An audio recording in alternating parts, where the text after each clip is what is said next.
Em Hebreus capítulo 3, a gente, lá no final do capítulo, a gente vai analisar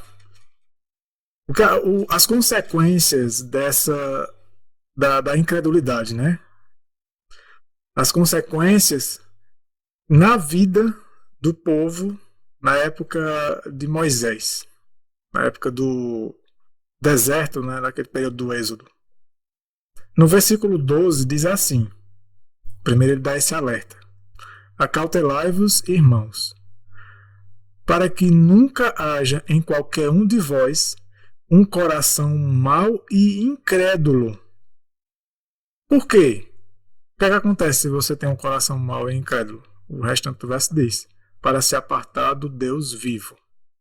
Então veja, já uma das consequências. Eu creio que aquele que professa ser cristão, ele não quer se apartar de Deus. E muitas vezes a gente acha que se apartar de Deus é somente sair da igreja. Também é. Quando na verdade, Mas quando a gente dentro da nega ele igreja, também em outros pontos, a gente está se afastando dele. isso, dentro, você pode estar dentro da igreja e se apartando de Deus espiritualmente. Porque aqui diz assim, que se houver um coração mau e incrédulo, a consequência é que você vai se apartar de Deus. Então seria a questão também da dracma, né? Perdida dentro da casa. Dentro e da sem casa. saber que está perdida. E não sabe. Porque, primeiro, um dos pontos, antes de eu continuar lendo, o incrédulo, aquele que tem falta de fé, na maioria das vezes, ele é como um viciado. Ele não admite. Ele não reconhece. Você perguntar a uma pessoa que ela é viciada, sei lá, com drogas, bebida, alguma coisa, ela não admite. Algumas poucas admite, mas boa parte delas não admite. Não aceitam de que elas são aquilo. Não vê em sua real condição. Não veem. O incrédulo é isso. No verso Ele não 17... vê, não aceita, né? Porque muitas vezes é alertado para ela a condição dela e ela mesmo assim tapa os olhos para não afirmar, não Isso. reconhecer. E no verso 17 aqui ainda de Hebreus capítulo 3 diz assim, ó. Veja que interessante, essa sequência do verso 17, 18 e 19. Essa sequência é muito interessante. Eu já adianto que o que acontece no verso 17 e 18 é consequência do que é dito no verso 19. O verso 17 diz assim: mas quem o ofendeu? Ofendeu quem?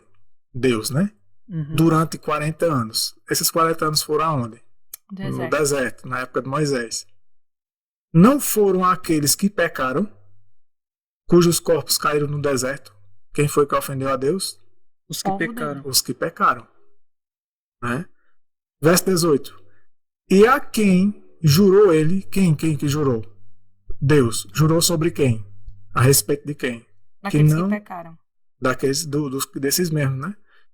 Que não entraria no seu repouso. E repouso? A Canaã, né? Uhum. Naquela ocasião ali, naquela altura. A Canaã.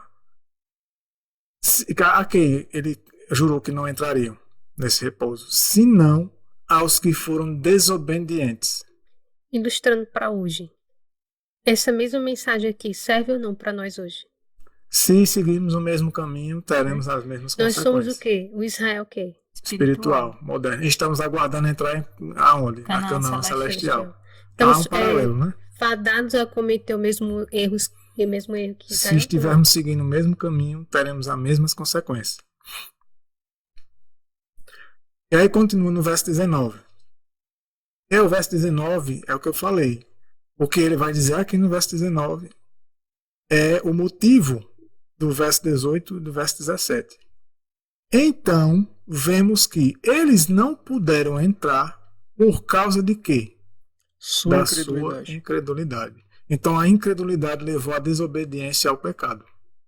A incredulidade, ela é a raiz da desobediência e do pecado. Né? O pecado em si é a transgressão da lei. Então, quando você está transgredindo a lei, é porque você não crê de que a lei pode se cumprir na sua vida. E tudo que não provém de fé é pecado. E qual é as e mesmo que você saiba, porque aí você pode se perguntar, mas é porque esse povo eles não tinham conhecimento, né, da palavra de Era um Deus. povo gentil? Pois é. No capítulo 4, versículo 2, que vale lembrar que é uma continuação direta. Se você terminar o capítulo 3 e começar de imediato o capítulo 4, é Paulo ainda continuando falando do mesmo assunto, ainda falando da mesma situação. Ele diz assim, verso 2: porque para nós o evangelho foi pregado, assim também como a eles. Qual era o evangelho deles naquele tempo? O santuário. Porque o santuário não era uma figura da obra de Cristo. Isso. Então o evangelho foi pregado para eles. E o santuário falava de quê? Do ministério de Cristo. Sim. Mas a palavra pregada para eles não lhes serviu. Tinha uma palavra, foi pregado para eles. Mas por que não serviu? Não estando esta o quê? A palavra misturada com a fé daqueles que a ouviram. Tá vendo? Porque Então, o que nós abordamos é o é que a a gente fé vinha pelo ouvir. E a palavra de Deus. Se você não acredita que a palavra de Deus pode se cumprir, eles não acreditaram de que Deus era poderoso para cumprir tudo o que estava dizendo a eles, revelando a eles naquele momento. Uhum. Né? Então, as consequências, assim, de modo geral, é que se a gente seguir esse caminho, nós também não entraremos na Canaã celestial.